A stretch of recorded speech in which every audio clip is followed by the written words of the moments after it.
আসসালামু আলাইকুম। Hello viewer, সকলে কেমন আছো?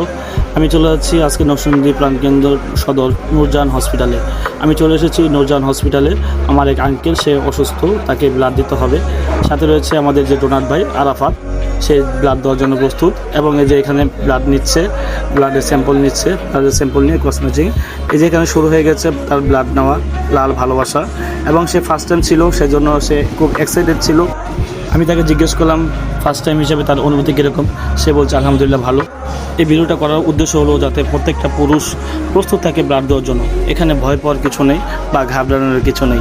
এখানে ব্লাডটা দেওয়া হয়ে গেলে তাকে বলি আমি ওঠার জন্য, সে উঠে বসে। এবং তার জন্য একটা ডাব প্রস্তুত করে রেখেছিলাম আমি, এবং তার জন্য একটা ছিল এসএমসির জুস, যাতে তার ক্লান্তিটা দূর হয়ে যায় এবং তার যাতে নার্ভাস ফিল না হয়। সে এই জুসটা এবং ডাবটা খেয়ে নিল। তারপর আমরা এই হসপিটাল থেকে আস্তে ধীরে বেরিয়ে পড়লাম।